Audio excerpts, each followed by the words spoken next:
ਸਤਿ ਸ਼੍ਰੀ ਅਕਾਲ ਜੀ ਸਾਰਿਆਂ ਨੂੰ। ਸਵਾਗਤ ਹੈ ਤੁਹਾਡਾ ਸਾਰਿਆਂ ਦਾ ਆਪਣੇ ਅੱਜ ਦੇ ਇਸ ਆਨਲਾਈਨ ਸੈਸ਼ਨ ਦੇ ਵਿੱਚ ਇੰਪੈਕਟ ਐਜੂਕੇਸ਼ਨ ਦੇ ਆਨਲਾਈਨ ਪਲੇਟਫਾਰਮ ਦੇ ਉੱਤੇ।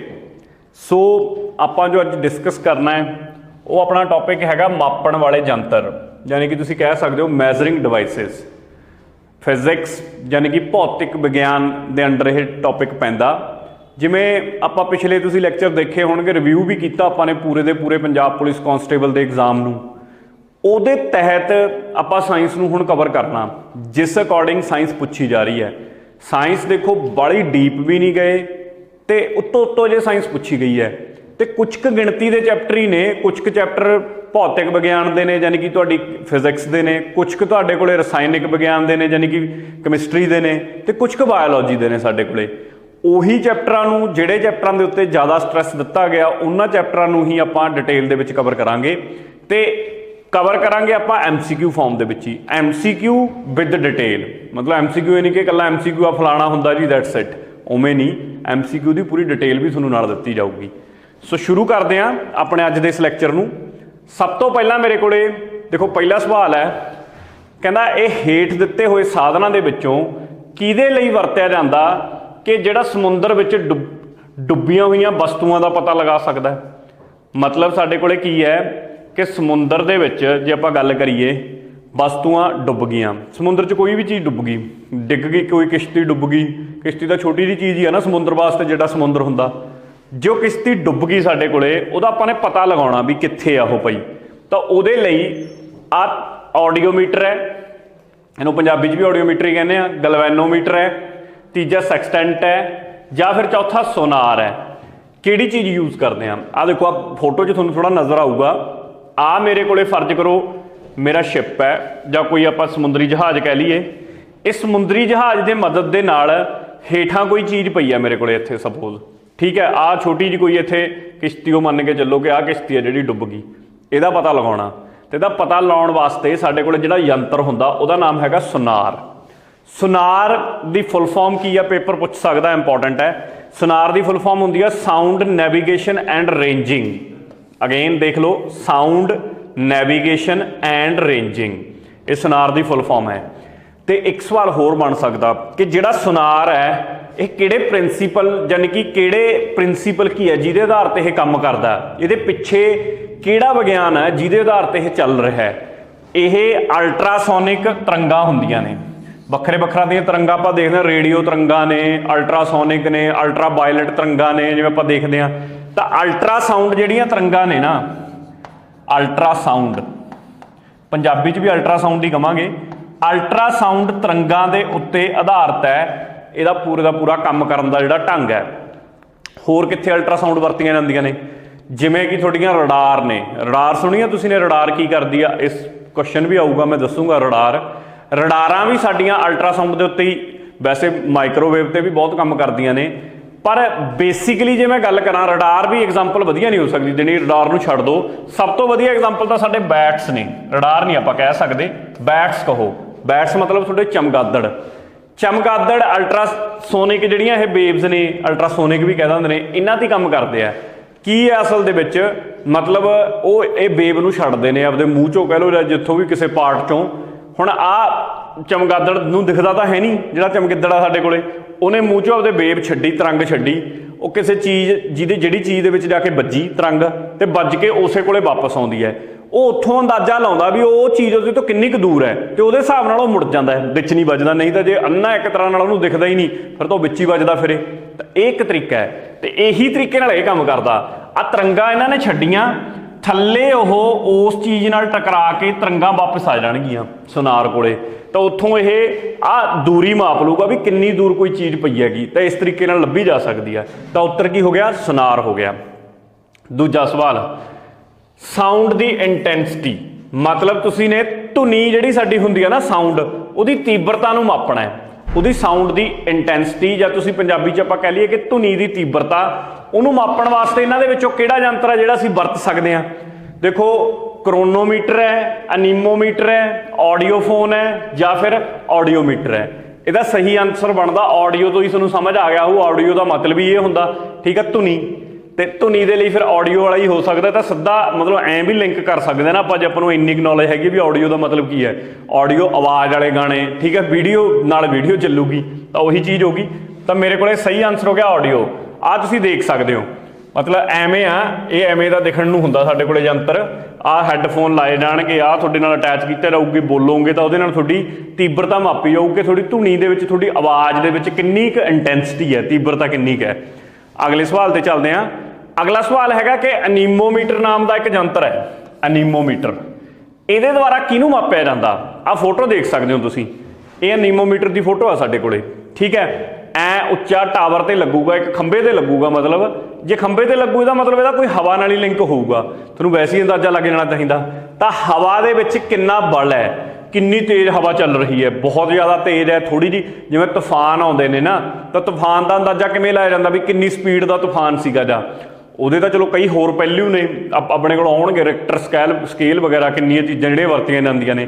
ਪਰ ਹਵਾ ਜਿਹੜੀ ਕਿਤੇ ਚੱਲ ਰਹੀ ਹੈ, ਜਿਵੇਂ ਪੌਣ ਚੱਕੀਆਂ ਸਾਡੀਆਂ ਹੁੰਦੀਆਂ ਨੇ ਜਿਨ੍ਹਾਂ ਤੋਂ ਅਸੀਂ ਹਵਾ ਦੇ ਰਾਹੀਂ ਹੀ ਬਿਜਲੀ ਪੈਦਾ ਕਰ ਲੈਂਦੇ ਹਾਂ, ਕਰੰਟ ਪੈਦਾ ਕਰ ਲੈਂਦੇ ਹਾਂ, ਬਿਜਲੀ ਪੈਦਾ ਕਰ ਲੈਂਦੇ ਹਾਂ, ਉੱਥੇ ਇਹ ਚੀਜ਼ਾਂ ਫਿਰ ਲਾਉਣੀਆਂ ਪੈਂਦੀਆਂ ਨੇ ਇਹੋ ਜਿਹੀਆਂ ਅਨੀਮੋਮੀਟਰ, ਤਾਂ ਕਿ ਸਾਨੂੰ ਘੱਟੋ ਘੱਟ ਕੁਛ ਨਾ ਕੁਛ ਤਾਂ ਹਵਾ ਦੀ ਸਪੀਡ ਚਾਹੀਦੀ ਹੈ ਨਾ, ਗਤੀ ਹਵਾ ਦੇ ਵਿੱਚ, ਜਿਹਦੇ ਨਾਲ ਉਹ ਪੌਣ ਚੱਕੀਆਂ ਘੁੰਮਣ ਅਤੇ ਉਹਦੇ ਨਾਲ ਬਿਜਲੀ ਪੈਦਾ ਹੋਵੇ। ਤਾਂ ਉਹ ਚੀਜ਼ ਦਾ ਪਤਾ ਵੀ ਹੁਣ ਕਿੰਨੀ ਕੁ ਹਵਾ ਦੀ ਸਪੀਡ ਆ ਗਈ, ਉਹ 'ਚ ਕਿੰਨੀ ਕੁ ਫੋਰਸ ਬਲ ਹੈਗਾ, ਉਹ ਚੀਜ਼ ਇਹ ਅਨੀਮੋਮੀਟਰ ਪਤਾ ਲਾ ਕੇ ਦਿੰਦਾ ਸਾਨੂੰ। ਇੰਪੋਰਟੈਂਟ ਹੈ, ਬਹੁਤ ਪੇਪਰਾਂ 'ਚ ਪੁੱਛਿਆ ਜਾਂਦਾ ਇਹ ਕੁਐਸਚਨ। ਅੱਗੇ ਆ ਜਾਓ। ਅਗਲਾ ਸਾਡੇ ਕੋਲ ਯੰਤਰ ਜਿਹੜਾ ਪੁੱਛਿਆ ਗਿਆ ਹੈ ਕਿ ਕਿਹੜਾ ਯੰਤਰ ਹੈ ਜਿਹਦੇ ਨਾਲ ਬਿਜਲੀ ਦੇ ਕਰੰਟ ਨੂੰ, ਯਾਨੀ ਕਿ ਇਲੈਕਟ੍ਰਿਕ ਕਰੰਟ ਨੂੰ ਮਾਪਿਆ ਜਾ ਸਕਦਾ ਹੈ। ਤਾਂ ਦੇਖੋ ਇਹਦਾ ਜ਼ਿਕਰ ਆਪਣੇ ਕੋਲੇ ਪਹਿਲਾਂ ਵੀ ਆ ਗਿਆ ਸੀ। ਕਿਉਂ ਆ ਗਿਆ ਸੀਗਾ? ਕਿਉਂਕਿ ਇਹ ਇਹਦਾ ਪੇਪਰ 'ਚ ਪੁੱਛਿਆ ਹੀ ਗਿਆ ਸਵਾਲ ਹੈ ਸਿੱਧਾ, ਠੀਕ ਹੈ, ਪੇਪਰ 'ਚ ਹੀ ਪੁੱਛਿਆ ਸੀਗਾ ਕਾਂਸਟੇਬਲ ਦੇ ਵਿੱਚ। ਤਾਂ ਆਹ ਤੁਸੀਂ ਦੇਖ ਸਕਦੇ ਹੋ, ਇਹਨੂੰ ਅਸੀਂ ਬੋਲਦੇ ਹਾਂ ਐਮ ਮੀਟਰ। ਇਹ ਐਮ ਮੀਟਰ ਨਾਮ ਦਾ ਯੰਤਰ ਹੁੰਦਾ। ਐਮ ਮੀਟਰ ਨਾਮ ਦਾ ਯੰਤਰ ਹੀ ਸਾਡੇ ਕੋਲੇ ਕਰੰਟ ਨੂੰ ਮਾਪਣ ਵਾਸਤੇ ਵਰਤਿਆ ਜਾਂਦਾ। ਤੇ ਅਗਲੀ ਗੱਲ ਇੱਕ ਹੋਰ, ਇੱਕ ਸਰਕਟ ਦੇ ਵਿੱਚ ਕਿੰਨਾ ਕਰੰਟ ਵਗ ਰਿਹਾ ਹੈ, ਠੀਕ ਹੈ, ਜਾਂ ਫਲੋ ਕਰ ਰਿਹਾ ਆਪਾਂ ਅੰਗਰੇਜ਼ੀ 'ਚ ਕਹਿ ਦਈਏ, ਉਸ ਚੀਜ਼ ਨੂੰ ਲੱਭਣ ਲਈ, ਜਿਵੇਂ ਆਹ ਸਰਕਟ ਬਣਿਆ ਹੋਇਆ, ਪਹਿਲਾਂ ਵੀ ਇਹ ਗੱਲ ਮੈਂ ਕਲੀਅਰ ਕੀਤੀ ਸੀ, ਜਿਹੜਾ ਐਮ ਮੀਟਰ ਹੁੰਦਾ ਇਹਨੂੰ ਅਸੀਂ ਬੇਸਿਕਲੀ ਐਵੇਂ ਏ ਨਾਲ ਲਿਖਦੇ ਨੇ ਸਰਕਟ ਦੇ ਵਿੱਚ। ਇਹ ਹਮੇਸ਼ਾ ਲੜੀ 'ਚ ਲੱਗਦਾ ਹੈ, ਹਮੇਸ਼ਾ ਲੜੀ 'ਚ ਲੱਗੂ, ਯਾਨੀ ਕਿ ਸੀਰੀਜ਼ 'ਚ ਲੱਗੂ। ਇਹ ਵੀ ਕੁਐਸਚਨ ਪੁੱਛੇ ਜਾਣ ਦੀ ਪੂਰੀ ਉਮੀਦ ਹੈ ਕਿ ਜੇ ਇੱਕ ਤੁਸੀਂ ਐਮ ਮੀਟਰ ਤੋਂ ਕਰੰਟ ਮਾਪਣਾ ਹੈ ਤੇ ਫਿਰ ਤੁਸੀਂ ਉਹ ਜਿੱਥੇ ਵੀ ਕਰੰਟ ਮਾਪਣ ਦੀ ਕੋਸ਼ਿਸ਼ ਕਰ ਰਹੇ ਹੋ ਉੱਥੇ ਤੁਹਾਨੂੰ ਉਹ ਐਮ ਮੀਟਰ ਲੜੀ 'ਚ ਲਾਉਣਾ ਪਊਗਾ ਕਿ ਪੈਰਲਲ ਲਾਉਣਾ ਪਊ, ਜਾਂ ਫਿਰ ਇਹਨੂੰ ਐਵੇਂ ਲਾਉਣਾ ਪਊ, ਮਤਲਬ ਇਸ ਤਰੀਕੇ ਨਾਲ। ਆਹ ਪੈਰਲਲ ਹੋ ਗਿਆ ਕਿ ਐਵੇਂ ਬਿਲਕੁਲ, ਆਹ ਬੈਟਰੀ ਹੈ, ਬੈਟਰੀ ਦੇ ਬਿਲਕੁਲ ਪੈਰਲਲ ਲਾਤਾ। ਜੇ ਇੱਥੇ ਐਂ ਲੱਗਿਆ ਹੋਇਆ ਤਾਂ ਸੀਰੀਜ਼ 'ਚ।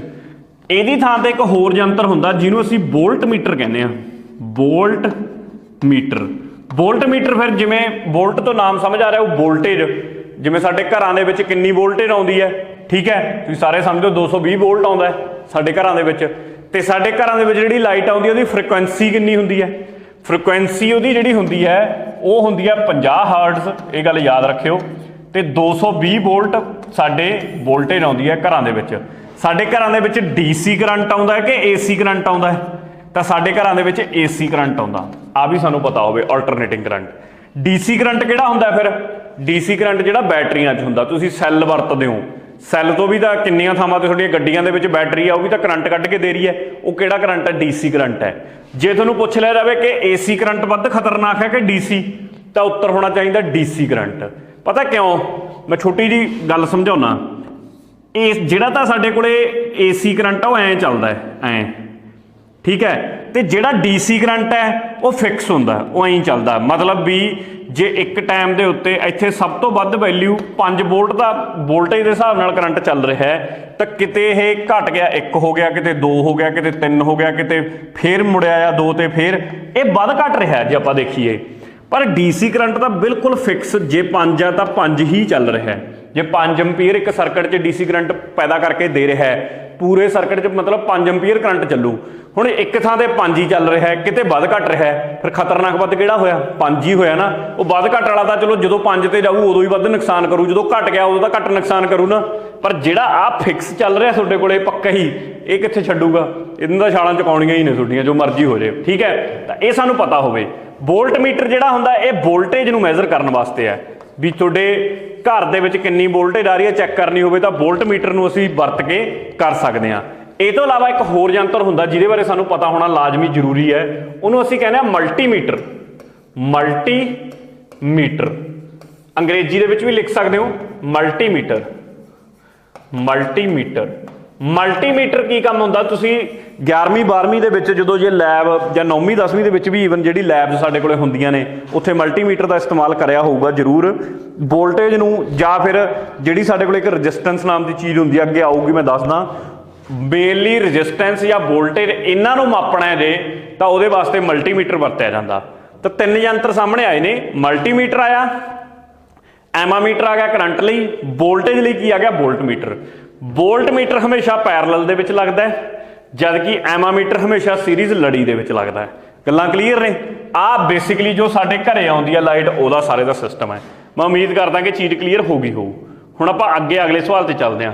ਪਾਇਰੋ, ਜਿੱਥੇ ਨਾ ਆਹ ਸ਼ਬਦ ਲੱਗਿਆ ਮਿਲ ਗਿਆ ਪਾਇਰੋ, ਪੰਜਾਬੀ 'ਚ ਵੀ ਪਾਇਰੋ ਹੀ ਲਿਖਿਆ ਹੋਊਗਾ ਪਾਇਰੋ, ਕਿਉਂਕਿ ਯੰਤਰਾਂ ਦੇ ਨਾਮ ਤਾਂ ਪੰਜਾਬੀ ਅੰਗਰੇਜ਼ੀ 'ਚ ਸੇਮ ਹੀ ਨੇ, ਕੋਈ ਫਰਕ ਨਹੀਂ ਹੈਗਾ।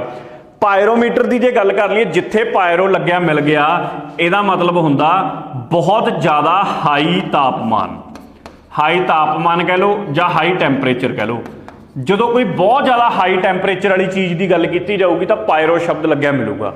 ਜੇ ਤੁਹਾਨੂੰ ਕਿਹਾ ਕਿ ਪਾਇਰੋਮੀਟਰ ਕੀ ਕਰੂਗਾ, ਫਿਰ ਬਹੁਤ ਉੱਚ ਤਾਪਮਾਨ ਨੂੰ ਮਾਪਣ ਦਾ ਕੰਮ ਕਰੂਗਾ। ਆ ਤੁਸੀਂ ਦੇਖਦੇ ਨਹੀਂ ਯਾਰ, ਮੌਲਾਂ ਚ ਜਾਂਦੇ ਹੋ, ਇਹੋ ਜਿਹੀਆਂ ਮਸ਼ੀਨਾਂ ਚੱਕੀ ਤਾਂ ਫਿਰਦੇ ਨੇ ਕਰੋਨਾ ਟਾਈਮ 'ਚ, ਉਹ ਜਦੀ ਤੁਹਾਡਾ ਹੱਥ ਜਾਂ ਮੂਹਰੇ ਕਰਾ ਲਾਉਂਦੇ ਨੇ, ਮਾਰਦੇ ਨੇ ਮਸ਼ੀਨ ਜੀ, ਦੱਸੋ ਵੀ ਟੈਂਪਰੇਚਰ ਚੈੱਕ ਕਰਾਓ, ਤਾਪਮਾਨ ਚੈੱਕ ਕਰਾਓ ਤਾਂ ਅੰਦਰ ਵੜਾਂਗੇ ਮੌਲ ਦੇ ਵਿੱਚ। ਇਹ ਉਹੀ ਹੈ, ਇਸ ਨੂੰ ਹੀ ਪਾਇਰੋਮੀਟਰ ਬੋਲਦੇ ਆ। ਇਹਦੇ ਵਿੱਚ ਕੁਛ ਕੁ ਦੀ ਸ਼ਮਤਾ, ਜਿਹੜੇ ਪਾਇਰੋਮੀਟਰ ਵੱਖਰੇ ਤਰ੍ਹਾਂ ਦੇ ਆਉਂਦੇ ਆ, ਕਈਆਂ ਦੀ ਸ਼ਮਤਾ ਬਹੁਤ ਉੱਚ ਤਾਪਮਾਨ ਨੂੰ ਵੀ, ਮਤਲਬ 1000-1500 ਡਿਗਰੀ ਜਿਹੜਾ ਤਾਪਮਾਨ ਆ ਉਹਨੂੰ ਵੀ ਮਾਪਣ ਦੀ ਸ਼ਮਤਾ ਉਹਦੇ 'ਚ, ਤੇ ਉਹ ਪਾਇਰੋਮੀਟਰ ਮੇਨਲੀ ਸਾਡੇ ਕੋਲੇ ਕਹਾਉਂਦੇ ਨੇਗੇ। ਆ ਜਾਓ ਅੱਗੇ ਅਗਲੇ ਸਵਾਲ ਤੇ। ਮੈਨੋਮੀਟਰ ਨਾਮ ਦੀ ਚੀਜ਼ ਹੁੰਦੀ ਹੈ। ਮੈਨੋਮੀਟਰ ਕੀ ਹੁੰਦਾ, ਆਹ ਤੁਸੀਂ ਦੇਖ ਸਕਦੇ ਹੋ, ਆਹ ਮੈਨੋਮੀਟਰ ਹੈ। ਇਹਦੇ 'ਚ ਆ ਦੋ ਟਿਊਬਸ ਨੇ, ਇੱਕ ਆਹ ਟਿਊਬ ਹੈ, ਇੱਕ ਐਂ ਫਲੋ ਕਰ ਰਹੀ ਹੈ, ਵਿਚਾਲੇ ਆ ਰੀਡਿੰਗ ਹੈ ਜਿੱਥੋਂ ਅਸੀਂ ਰੀਡਿੰਗ ਲੈ ਸਕਦੇ ਹਾਂ, ਯਾਨੀ ਕਿ ਤੁਹਾਡੇ ਕੋਲੇ ਸਕੇਲ ਜਿਹਾ ਬਣਿਆ ਹੋਇਆ। ਹੁਣ ਇਹ ਕਿਹਦੇ ਲਈ ਯੂਜ਼ ਕੀਤਾ ਜਾਂਦਾ? ਏਅਰ ਪ੍ਰੈਸ਼ਰ, ਹਵਾ ਦੇ ਵਿੱਚ ਦਬਾਅ ਨੂੰ ਚੈੱਕ ਕਰਨ ਵਾਸਤੇ। ਮੈਨੋਮੀਟਰ ਕਿਹਦੇ ਲਈ ਹੈ? ਹਵਾ ਦੇ ਵਿੱਚ ਜੇ ਤੁਸੀਂ ਨੇ ਦਬਾਅ ਚੈੱਕ ਕਰਨਾ ਹੈ ਤਾਂ ਹਵਾ ਦੇ ਦਬਾਅ ਨੂੰ ਚੈੱਕ ਕਰਨ ਵਾਸਤੇ ਮੈਨੋਮੀਟਰ ਦਾ ਇਸਤੇਮਾਲ ਕੀਤਾ ਜਾ ਸਕਦਾ। ਅੱਗੇ ਆ ਜਾਓ, ਆਹ ਲਓ ਲਿਸਟ, ਮੈਚ ਦਾ ਕਾਲਮ ਕਰਾਉਣਾ, ਚੰਗਾ ਸਵਾਲ ਹੈ, ਤੁਹਾਨੂੰ ਪੁੱਛਿਆ ਜਾ ਸਕਦਾ ਕਿ ਇਹ ਪਾਸੇ ਨੂੰ ਇਹ ਪਾਸੇ ਨਾਲ ਆਪਾਂ ਮੈਚ ਕਰਾਉਣਾ ਹੈ। ਲਓ ਜੀ, ਇੱਧਰ ਲਿਖੇ ਹੋਏ ਨੇ ਤੁਹਾਡੇ ਯੰਤਰ ਸਾਰੇ, ਇੱਧਰ ਤੁਹਾਡੇ ਲਿਖੇ ਪਏ ਨੇ ਕਿ ਕਿਸ ਚੀਜ਼ ਨੂੰ ਮਾਪਣਗੇ ਉਹ, ਠੀਕ ਹੈ, ਮੈਜ਼ਰ ਕਿਹਨੂੰ ਕਰਨਗੇ, ਮਾਪਣਗੇ ਕਿਹਨੂੰ। ਐਮਾਮੀਟਰ ਆਪਾਂ ਹੁਣੇ ਹੀ ਪੜ੍ਹਿਆ, ਐਮਾਮੀਟਰ ਤਾਂ ਯਾਰ, ਐਮਾਮੀਟਰ ਕਿਹਨੂੰ ਮਾਪਦਾ ਹੈ? ਐਮਾਮੀਟਰ ਮਾਪਦਾ ਕਰੰਟ ਨੂੰ। ਇਹਦਾ ਮਤਲਬ ਇਹਦਾ ਕਰਤਾ ਜੀ ਮੈਚ ਇਹਦੇ ਨਾਲ। ਹੁਣ ਇੱਥੋਂ ਮੇਰੇ ਕੋਲੇ ਵੈਸੇ ਤਾਂ ਆਨਸਰ ਇਹੀ ਨਿਕਲ ਗਿਆ, ਕਿਉਂਕਿ A1 3 ਸਿਰਫ B ਦੇ ਵਿੱਚ ਹੀ ਹੈ। ਮਤਲਬ ਜੇ ਤੁਹਾਨੂੰ ਇੱਕ ਵੀ ਪਤਾ ਸੀ, ਆਨਸਰ ਕੱਢਤਾ ਤੁਸੀਂ ਨੇ, ਕਿਸੇ ਪੁਰਾਣੇ ਪੇਪਰ ਦੀ ਸਵਾਲ ਹੈ, ਨਾਲੇ ਇੱਕ ਤੋਂ ਹੀ ਆਨਸਰ ਨਿਕਲ ਸਕਦਾ ਸੀ, ਪਰ ਆਪਾਂ ਬਾਕੀ ਵੀ ਦੇਖਦੇ ਹਾਂ ਕਿਉਂਕਿ ਸਾਡੇ ਲਈ ਹੋਰ ਵੀ ਯਾਦ ਕਰਨ ਵਾਲੇ ਨਵੇਂ ਆ ਗਏ। ਆਹ ਹਾਈਗਰੋਮੀਟਰ ਬਹੁਤ ਪੇਪਰ ਨੇ ਪੁੱਛਿਆ ਯਾਰ, ਬਹੁਤ, ਮਤਲਬ ਕੱਲਾ ਕਾਂਸਟੇਬਲ ਨਹੀਂ, ਹੋਰ ਕਿੰਨੇ ਪੇਪਰਾਂ 'ਚ ਹਾਈਗਰੋਮੀਟਰ ਪੁੱਛਿਆ ਜਾਂਦਾ। ਹਾਈਗਰੋਮੀਟਰ ਜਿਹੜਾ ਹੁੰਦਾ ਨਾ, ਇਹ ਪਤਾ ਕੀ ਮੈਜ਼ਰ ਕਰਕੇ ਦਿੰਦਾ? ਦੱਸ ਸਕਦਾ ਕੋਈ ਹਾਈਗਰੋਮੀਟਰ ਕਿ ਸਾਡੇ ਕੋਲੇ ਕੀ ਆਹ ਹਾਈਗਰੋਮੀਟਰ ਹੈ, ਦੇਖਣ ਨੂੰ ਤੁਸੀਂ ਦੇਖ ਵੀ ਸਕਦੇ ਹੋ, ਇੱਥੇ ਲਿਖਿਆ ਹੀ ਪਿਆ। ਇਹ ਕਿਹਨੂੰ ਮੈਜ਼ਰ ਕਰਦਾ? ਇਹ ਮੈਜ਼ਰ ਕਰਦਾ ਸਾਡੇ ਕੋਲੇ ਹਿਊਮਿਡਿਟੀ, ਯਾਨੀ ਕਿ ਨਮੀ ਨੂੰ, ਵਾਤਾਵਰਨ ਦੇ ਵਿੱਚ ਨਮੀ ਕਿੰਨੀ ਆ ਉਹਨੂੰ ਮੈਜ਼ਰ ਕਰਾਉਣਾ ਤਾਂ ਹਾਈਗਰੋਮੀਟਰ। ਮਤਲਬ ਇਹ ਕੀ ਆ ਗਿਆ ਫਿਰ? 4 ਨਾਲ ਜੁੜ ਗਿਆ ਆ ਕੇ। ਸਪਰਿੰਗ ਬੈਲੈਂਸ, ਠੀਕ ਹੈ, ਇਹ ਉਰੇ ਬਸੰਤ ਨਹੀਂ ਆਉਣਾ ਚਾਹੀਦਾ, ਸੌਰੀ ਗਲਤ ਹੋ ਗਿਆ, ਇਹ ਸਪਰਿੰਗ ਨੂੰ ਤਾਂ ਅਸੀਂ ਸਪਰਿੰਗ ਹੀ ਬੋਲਾਂਗੇ। ਸਪਰਿੰਗ ਬੈਲੈਂਸ ਤੋਂ ਕੀ ਮੈਜ਼ਰ ਕੀਤਾ ਜਾਂਦਾ?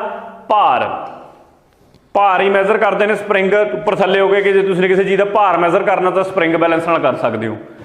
ਨਹੀਂ ਵੀ ਪਤਾ ਸੀ ਤਾਂ ਵੀ ਸਰ ਸਕਦਾ ਸੀ, ਮੈਂ ਤੁਹਾਨੂੰ ਪਹਿਲਾਂ ਹੀ ਸਮਝਾ ਹੀ ਦਿੱਤਾ ਕਿਵੇਂ। ਬੈਰੋਮੀਟਰ, ਸਪਰਿੰਗ ਬੈਲੈਂਸ ਕਦੇ ਪੁੱਛਿਆ ਨਹੀਂ ਗਿਆ, ਪਰ ਇੱਥੇ ਮੈਚ ਦਾ ਕਾਲਮ 'ਚ ਨਿਕਲ ਗਿਆ, ਕੋਈ ਗੱਲ ਨਹੀਂ, ਬੈਰੋਮੀਟਰ ਪੇਪਰ ਪੁੱਛੂਗਾ।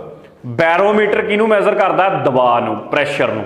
ਆਹ ਤੁਹਾਡਾ ਬੈਰੋਮੀਟਰ ਹੈ, ਇਹ ਸਾਡੇ ਕੋਲੇ ਬੈਰੋਮੀਟਰ ਹੈ, ਠੀਕ ਹੈ। ਤੇ ਜੇ ਤੁਹਾਨੂੰ ਪੁੱਛਿਆ ਜਾਵੇ ਕਿ ਪ੍ਰੈਸ਼ਰ ਕਿਵੇਂ ਮੈਜ਼ਰ ਹੁੰਦਾ? mmHg ਦੇ ਨਾਲ। ਮਰਕਰੀ ਦੇ ਪੈਰਲਲ ਰੱਖ ਕੇ ਅਸੀਂ ਪ੍ਰੈਸ਼ਰ ਨੂੰ ਮੈਜ਼ਰ ਕਰਦੇ ਹਾਂ ਹਮੇਸ਼ਾ। ਜੇ ਯੂਨਿਟ ਪੁੱਛ ਲੈ ਜਾਣਾ, ਇਕਾਈ ਕੀ ਹੈ? ਇਕਾਈ ਇਹਦੀ ਹੈਗੀ ਆ ਪਾਸਕਲ। ਅੰਗਰੇਜ਼ੀ 'ਚ ਵੀ ਲਿਖਦਾ ਨਾ ਉਰੇ, PASCAL। ਦਬਾਅ ਨੂੰ, ਪ੍ਰੈਸ਼ਰ ਨੂੰ ਮਾਪਣ ਦੀ ਇਕਾਈ ਹੈ ਪਾਸਕਲ।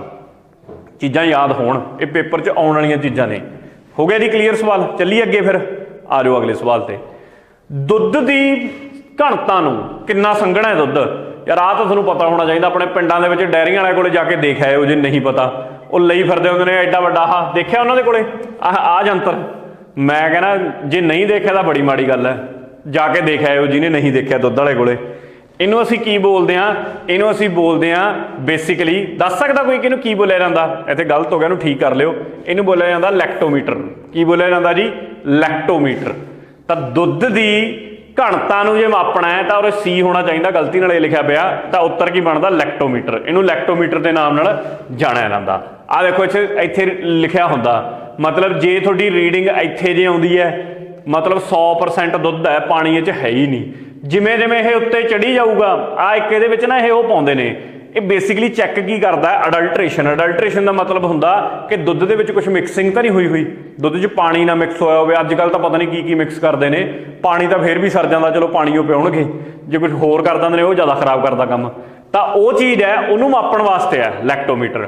जिमें जिमें ये उपर चढ़ी जाऊ इसकी रीडिंग, उन्नी ही दुध की जी क्वालिटी है वो माड़ी होंदी जाऊगी। मतलब वो पानी या जो भी चीज़ एडिड है, अडल्ट्रेशन जिन्हों आप कह रहे हैं, वो चीज़ बढ़ती जा रही है।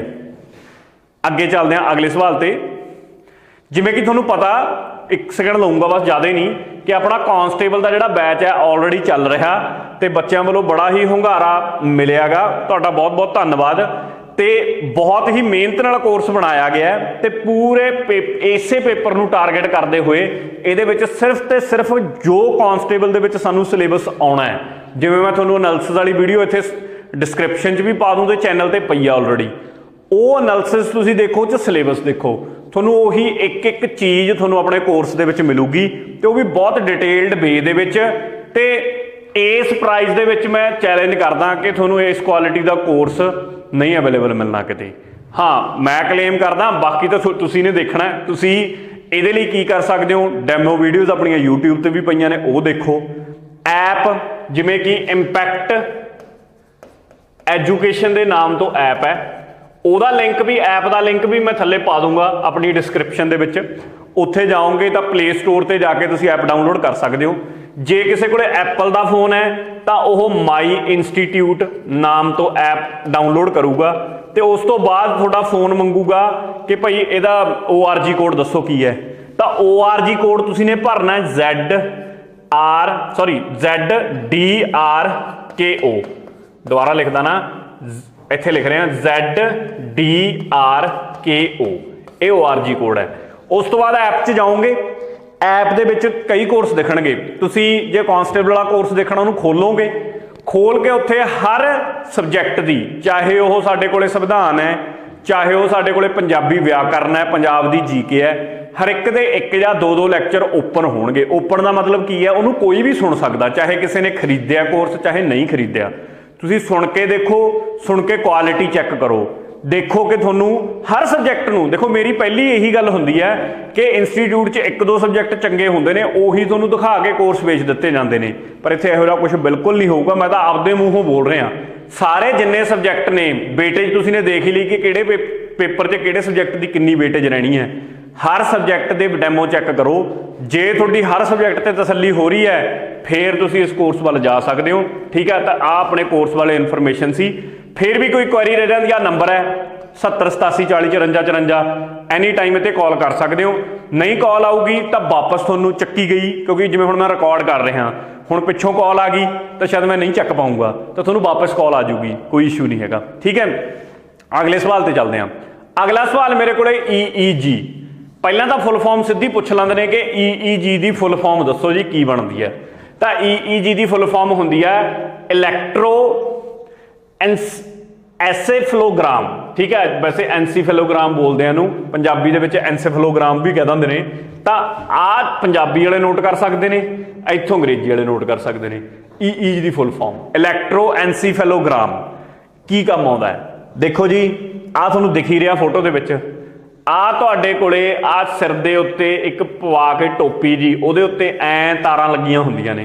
तो जे सिर ते लाया मतलब कोई दिमाग का ही कुछ ना कुछ चैक करता होगा। बिल्कुल, दिमाग नूं मोनीटर करने वास्ते ही दिमाग नूं तुहाडे दी निगरान भी ਉਸੇ ਨੂੰ ਹੀ, ਕਿਉਂਕਿ ਦਿਮਾਗ ਦੇ ਵਿੱਚ ਸਾਡੇ ਨਿਊਰੋਨਸ ਦਾ ਸਾਰਾ ਕੰਮ ਹੁੰਦਾ।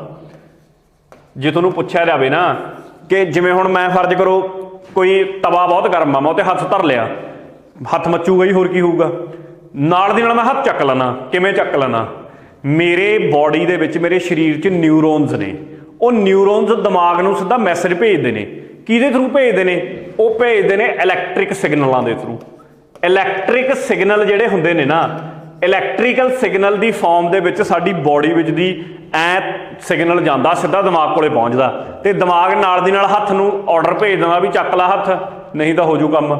ਐਵੇਂ ਆਪਾਂ ਕਿਸੇ ਵੀ ਚੀਜ਼ ਤੇ ਰਿਐਕਟ ਕਰਦੇ ਹਾਂ। ਤੇ ਇਹ ਚੀਜ਼ ਦਿਮਾਗ ਦੇ ਹੀ ਸਿਸਟਮ ਨੂੰ ਚੈੱਕ ਕਰਨ ਵਾਸਤੇ ਉਹਨਾਂ ਨਿਊਰੋਨਸ ਸਹੀ ਤਰੀਕੇ ਨਾਲ ਕੰਮ ਕਰਦੇ ਨੇ ਜਾਂ ਨਹੀਂ, ਉਹਦੇ ਲਈ ਹੀ ਅਸੀਂ EEG ਦਾ ਇਸਤੇਮਾਲ ਕਰਦੇ ਹਾਂ। ਠੀਕ ਹੈ, ਮੈਨੂੰ ਲੱਗਦਾ ਕਾਫੀ ਹੈ, ਡੈਫੀਨੇਸ਼ਨ ਤੁਹਾਨੂੰ ਸਮਝ ਲੱਗ ਗਈ ਹੋਊਗੀ। ਆ ਜਾਓ ਅੱਗੇ ਅਗਲੇ ਸਵਾਲ ਤੇ। ਮੈਚ ਦਾ ਕਾਲਮ। ਸਟੈਥੋਸਕੋਪ।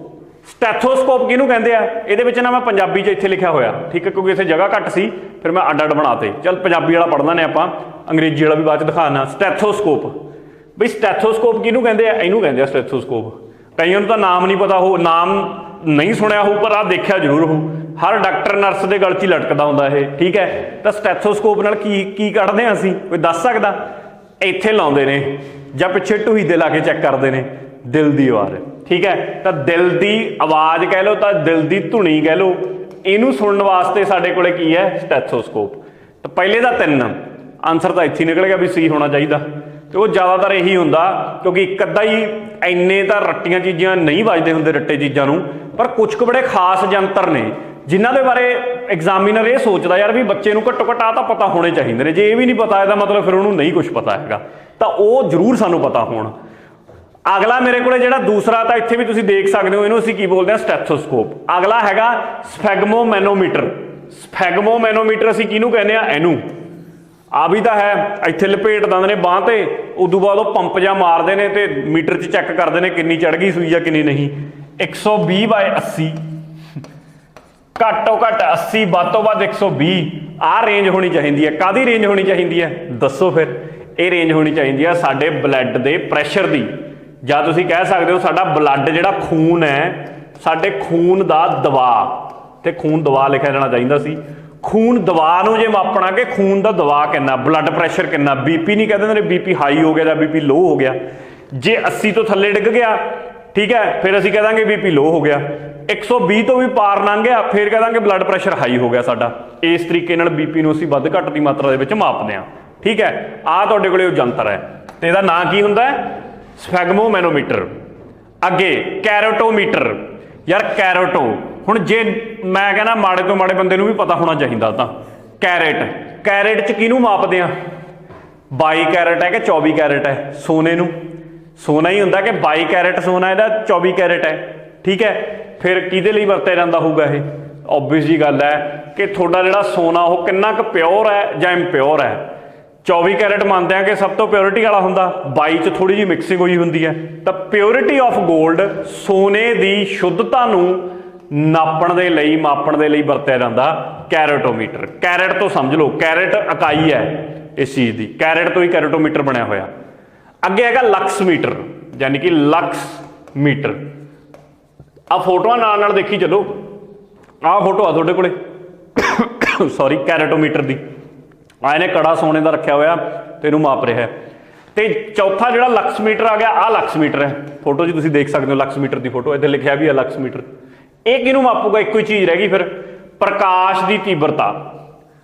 ਯਾਨੀ ਕਿ ਸਾਡੇ ਕੋਲੇ ਕੀ ਕਹਿ ਸਕਦੇ ਹੋ ਕਿ intensity of light the intensity ਕਿੰਨੀ ਆ। ਕੋਈ ਲਾਈਟ ਪੈ ਰਹੀ ਹੈ, ਉਹਦੀ ਕਿੰਨੀ ਇੰਟੈਂਸਿਟੀ ਆ, ਉਹ 'ਚ ਤੀਬਰਤਾ ਕਿੰਨੀ ਹੈ, ਇਹਨੂੰ ਮਾਪਣ ਵਾਸਤੇ ਕੀ ਹੈ? ਲਕਸਮੀਟਰ। ਉਮੀਦ ਹੈ ਕਿ ਕਲੀਅਰ ਹੋ ਗਿਆ। ਸੋ ਨੈਕਸਟ ਆਪਣਾ ਜਿਹੜਾ ਹੈਗਾ ਦੈਟ ਇਜ਼ ਰਡਾਰ ਨੂੰ ਲੈ ਕੇ ਸਵਾਲ ਹੈ ਨਾ, ਕਿ radar is used for, radar ਕਿਹਦੇ ਲਈ ਵਰਤੀ ਜਾਂਦੀ ਹੈ। ਜੇ ਆਪਾਂ ਰਡਾਰ ਨੂੰ ਦੇਖੀਏ, ਰਡਾਰ ਹੁੰਦੀ ਕੀ ਹੈ, ਕਿਹੋ ਜਿਹੀ ਹੁੰਦੀ ਆ, ਆਹ ਦੇਖ ਸਕਦੇ ਹੋ। ਜਿਵੇਂ ਆਪਣੇ ਕੋਲੇ 26 ਜਨਵਰੀ ਵਾਲੇ ਦਿਨ ਕੱਢਦੇ ਨੇ ਝਾਕੀਆਂ, ਤਾਂ ਉਸ ਦਿਨ ਭਾਰਤ ਦੇ ਵਿੱਚ ਕਿਹੜੀਆਂ ਰਡਾਰਾਂ ਨੇ ਉਹ ਦਿਖਾਈਆਂ ਜਾਂਦੀਆਂ ਨੇ ਉਹਨਾਂ ਦੁਆਰਾ।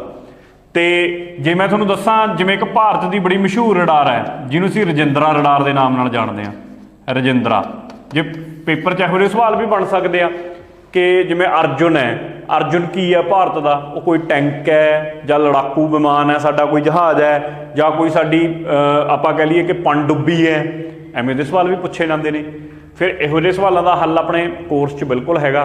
तुसीं साइंस एंड टैक दे विच जाओगे, यानी कि जिस साइंस सारी फिजिक्स कैमिस्ट्री ते अपनी बायोलॉजी ते टैक्नोलॉजी दे विच लैक्चर ने 5 लैक्चर तो है ने स्पेस दे। स्पेस मतलब पुलाड़, ये सारे जिन्ने साडे टैंक ने, लड़ाकू विमान ने, ठीक है, ये तो अलावा जोड़े साडे मिशन ने बखरे बखरे, आदित्य L1 मिशन जिहड़ा कि सूरज के उत्ते भेज रहे भारत, फिर असी गल कर लीए मंगलयान, चंद्रयान, वो सारिਆਂ बारे डिस्कशन इन्हां च कीती हुई है, उत्थों थोड़ा कवर हो जाऊगा पूरे का पूरा। तो जे मैं गल करा अपने कोले हुण ये क्वेश्चन की गल कर लैंदे आपां, तो मैं उन्होंने दस्सिया जिहड़े बच्चे ऑलरेडी अपने नाल इनरोल्ड ने कि उन्होंने कित्थों ये चीज़ कवर कर लेनी है। अगली गल मेरे कोले रडार क्यों वरत्या जांदा, देखो रडार का मोटा मोटा काम पता इहदा की हुंदा, जिवें कि फर्ज करो आ साडा भारत है, आ पाकिस्तान है, इधर सपोज पाकिस्तान ने साडे वल कोई मिसाइल छड़ती, पाकिस्तान ने साडे वल कोई मिसाइल नाल अटैक करता, हमला करता, मिसाइल आ रही है, साडियां रडारां ऐ लगियां हुई ने पाकिस्तान वाल, रडार की करती है रेडियो फॉर्म दे विच एक सिग्नल भेजदी है, रेडियो सिग्नल कह दें असीं, रेडियो तरंग कह लो चाहे, वो रेडियो सिग्नल ने की करना मेरे कोले, इस रेडियो सिग्नल ने जाना जिथे इहनूं कोई चीज़ मिल जाती है, ये उहदे विच वज के वापस आ जाता है, वापस आउण नाल वो वापस इसे रडार कोले आ जाऊ, रडार उत्थों दूरी का अंदाजा ला लैंदी है भी किन्नी कुछ दूरों सिग्नल वज के वापस आया मेरे कोले, उत्थों सानूं पता लग जाता भी इन्नी दूरी ते कोई चीज़ आ रही है, मिसाइल आ रहा है, कोई लड़ाकू विमान आ रहा है, कोई होर XYZ चीज़ आ रही है। फिर की करते हैं असीं बचाव वास्ते इधरों आपदी मिसाइल लॉन्च कर देंगे बिल्कुल उहदे डायरैक्शन वल, तो उत्थे उहनूं हवा 'च तबाह किया जा सकदा, वो बाद दीयां गल्लां ने, वो मैं साइंस टैक के लैक्चर 'च समझाया होया कि जिवें साडे कोले पैड ते AAD 2 डिफेंस सिस्टम ने ये चीज़ वास्ते, ठीक है, एवें वक्रे वक्रे ने, S400 एक सिस्टम है एवें दा ही, S400 जिहड़ा असीं ने की तो खरीदिया, रशिया तो खरीदिया, थार्ड सिस्टम है एक एवें दा ही बड़ा मशहूर THAAD, ये थार्ड सिस्टम किहदा हैगा, ये थार्ड वाला सिस्टम है जिहड़ा ये अमरीका दा, अमरीका भी अहीं बचाउंदा आपदे देश नूं, ठीक है। आयरन डोम हमेशा न्यूज़ 'च रहिंदा, कल परसों का फिर न्यूज़ 'च आ गया क्योंकि इजराइल के उत्ते मिसाइलां दागतियां 10 लगातार, उत्थे उन्होंने बचाउण वास्ते उन्हों का यह डिफेंस सिस्टम है, उन्होंने आयरन डोम के नाम नाल जाणिया जांदा। ये सारे बड़ी डिटेल 'च अपने लैक्चरां 'च हैगे ने, तुसीं उत्थों कवर कर सकते हो। तो यदा मतलब यदा आंसर की हो गया रडार का कि रेडियो तरंगां दे नाल वस्तुआं की मौजूदगी या स्थिति का पता लाने का काम करती है, कि छड्डांगे वज के वापस आऊगी तो उत्थों सानूं अंदाजा हो जू भी किन्नी दूरी ते किहड़ी चीज़ पई है। अगला मेरे को आ गया रिक्टर पैमाना या फिर रिक्टर स्केल नूं लैके सवाल, मोस्ट इंपॉर्टेंट, ये 2-3 सवाल कराऊंगा मैं क्योंकि ये न्यूज़ 'च अक्सर रहिंदे है। जिवें साडे कोले तुसीं कहो कि भुचाल आउंदा है, भुचाल नूं मापिया किवें जांदा है, भुचाल की किन्नी तीव्रता सी ਜਾਂ भुचाल का मैगनीट्यूड किन्ना सी, इंटेंसिटी किन्नी सी, तीव्रता किन्नी सी, उस चीज़ नूं किवें मापदे आ, मापण वास्ते 2 स्केल बेसिकली वरते जाते हैं। एक तो रिक्टर पैमाना जिन्होंने असीं रिक्टर स्केल कह दें, एक होर स्केल हुंदा जिन्होंने मरकली स्केल बोलिया जाता, मरकली पैमाना, ये दोनों ही वरते जा सकते हैं, दोनों ही पेपर 'च पूछे जा सकते हैं, तो दोनों का नाम पता होवे, ठीक है। तो इत्थे इहदा की काम होऊगा फिर रिक्टर स्केल का, ये सानू कि तीव्रता कितनी है अर्थक्वेक की, भुचाल की कितनी तीव्रता है, इस चीज़ को कढ़ के दूगा रिक्टर स्केल।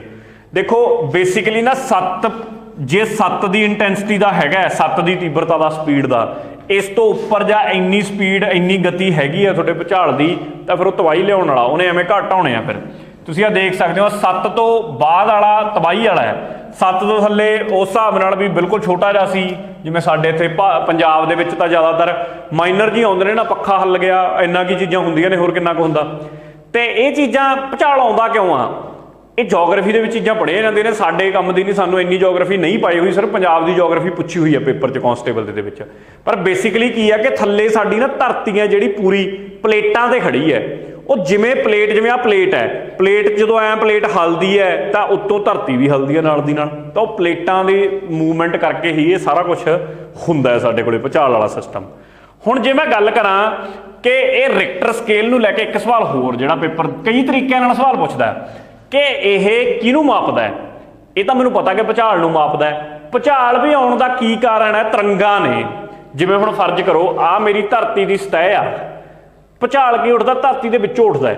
ਫਰਜ਼ ਕਰੋ ਇੱਥੋਂ ਭੁਚਾਲ ਉੱਠਿਆ, ਜਦੋਂ ਉਹ ਤਰੰਗਾਂ ਉੱਠਣਗੀਆਂ ਐਂ ਜਾਣਗੀਆਂ ਤਰੰਗਾਂ, ਕੋਈ ਸਿੱਧੀ ਜਾਊਗੀ ਕੋਈ ਐਂ ਕਰਕੇ ਜਾਊਗੀ, ਠੀਕ ਹੈ।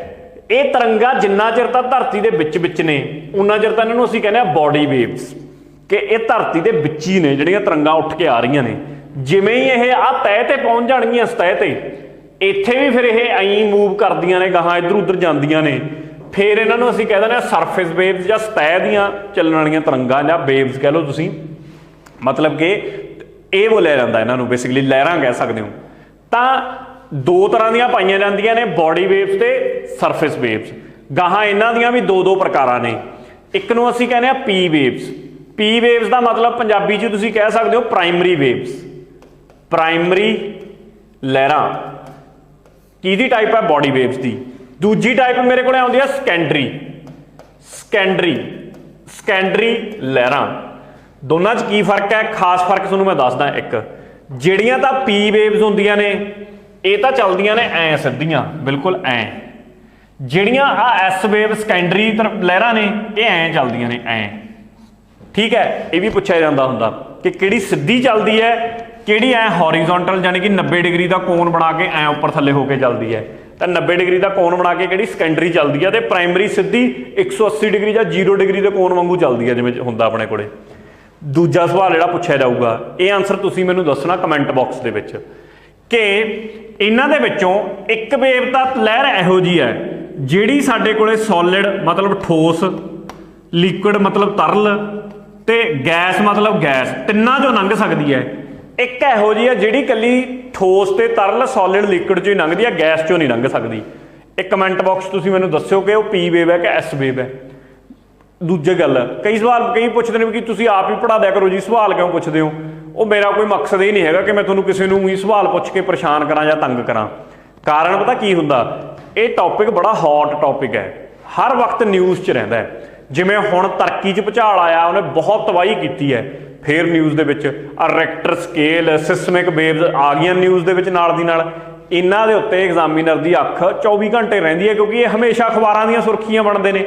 ਫਿਰ ਮੇਰਾ ਮਕਸਦ ਕੀ ਹੈ? ਮੈਂ ਇਹੋ ਜਿਹਾ ਸਵਾਲ ਹੀ ਤੁਹਾਨੂੰ ਪੁੱਛਦਾ ਹੁੰਦਾ ਜਿਹਦੇ ਵਿੱਚ ਤੁਸੀਂ ਹੁਣ ਜਦੋਂ ਇਹਨੂੰ ਲੱਭੋਗੇ ਕਿ ਉਹ ਪੀ ਵੇਵ ਹੈ ਕਿ ਐਸ ਵੇਵ ਹੈ, ਉਹ 4 ਗੂਗਲ ਤੇ ਫਰੋਲੋਗੇ ਚੀਜ਼ਾਂ, ਉੱਥੋਂ ਤੁਹਾਨੂੰ 4 ਗੱਲਾਂ ਵੱਧ ਪਤਾ ਲੱਗ ਜਾਣਗੀਆਂ, ਤਾਂ ਤੁਹਾਡਾ ਹੀ ਫਾਇਦਾ ਹੋਊਗਾ, ਠੀਕ ਹੈ। ਤਾਂ ਇਸ ਮਕਸਦ ਲਈ ਹੈ।